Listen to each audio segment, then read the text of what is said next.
आज हमने अनेकों विध्वंसक हथियार बना लिए हैं। इन हथियारों से हम प्रलय ला सकते हैं, लेकिन हमें आज भी ये समझ नहीं आ रहा है कि इसे एक उपलब्धि कहें या एक बहुत बड़ी गलती। अगर हम अपने इतिहास में देखें तो महाभारत काल में भी ऐसे ही विनाशक हथियारों का वर्णन आपको मिल जाएगा। ऐसे हथियार जो महाविनाश ला सकते थे।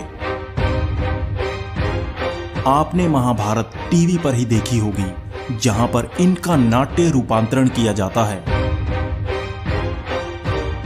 लेकिन अगर उस समय की विज्ञान सच में आज से आगे थी तो हम उन हथियारों की तकनीक की कल्पना भी नहीं कर सकते। कहने वाले आज भी प्राचीन हिंदू कथाओं को सिर्फ एक कहानी ही मानते हैं, लेकिन पूरी दुनिया में अलग अलग सबूत इसे सच ही साबित करते हैं। महाभारत में भी सबसे ज्यादा इस्तेमाल किए जाने वाला अस्त्र था ब्रह्मास्त्र। इसे सृष्टि के जनक ब्रह्मा ने खुद बनाया था। पुराणों में भी इसका कई बार जिक्र किया गया है। कहा जाता है कि एक बार छोड़े जाने के बाद ब्रह्मास्त्र को रोका नहीं जा सकता था। इससे बचने के लिए दूसरी तरफ से भी ब्रह्मास्त्र छोड़ना पड़ता था। साल 1922 में जब सिंध प्रांत में खुदाई की गई, तब वैज्ञानिकों को मोहनजोदारो में कई बातें पता चली, जिसने पूरी दुनिया को हिलाकर रख दिया। यहां पर कई कंकाल मिले जो कि दफनाए नहीं गए थे। कंकाल एक दूसरे का हाथ पकड़े हुए नजर आ रहे थे। वैज्ञानिकों ने भी माना ऐसा किसी अचानक आई आपदा से हुआ लग रहा था। सारे ही कंकाल पूरी तरह से रेडियो एक्टिव थे, बिल्कुल हिरोशिमा और नागासाकी में मिले कंकालों की तरह।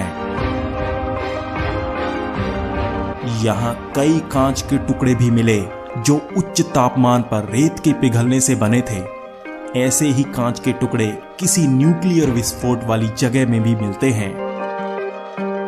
16 जुलाई 1945 को अमेरिकी सरकार ने ट्रिनिटी नाम का सबसे पहला सफल परमाणु परीक्षण किया। इसमें अब तक का सबसे बड़ा विस्फोट हुआ था। इसे बनाने वाले वैज्ञानिकों का भी यही कहना था कि हे भगवान, हमने ये क्या बना दिया। वो मानते थे कि ऐसा विनाशक हथियार तो बनाना ही नहीं चाहिए था और इसे लुप्त ही हो जाना चाहिए था।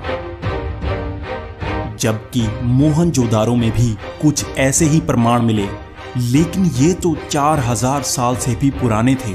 इस पर सबका यही कहना था कि हो सकता है परमाणु हथियारों का आविष्कार पहले भी हो चुका हो। हमारे वेदों और पुराणों में भी ब्रह्मास्त्र का वर्णन कुछ ऐसा ही मिला है कि ब्रह्मास्त्र से निकली रोशनी 100 सूरज की रोशनी के बराबर होती थी। जहां पर ब्रह्मास्त्र का इस्तेमाल होता था, वहां पर 13 साल तक कोई पेड़ पौधे नहीं लगते थे। सब चीजें पिघल जाती थी और ये आसपास की सब चीजों को भी जलाकर भाप बना देता था। न्यूक्लियर बम की विशेषताएं भी पूरी तरह से ब्रह्मास्त्र से मेल खाती हैं। कुछ पुरातत्व शास्त्री जो धर्म का भी ज्ञान रखते हैं, उनका कहना है प्राचीन अस्त्र भी ऐसे काम नहीं करते थे जैसा कि टीवी सीरीज पर दिखाया जाता है, बल्कि उस समय भी मिसाइल जैसी चीजों का ही इस्तेमाल किया जाता था। इसे चलाने वाले मंत्र कुछ और नहीं बल्कि वॉइस कमांड्स थी, जिनकी मदद से ये अस्त्र एक्टिवेट होते थे।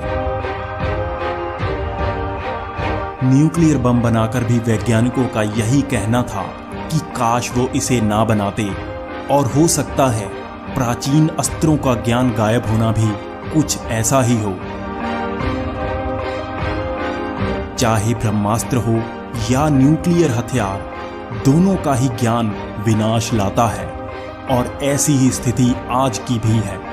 आज भी इस ज्ञान को लुप्त करने की जरूरत है।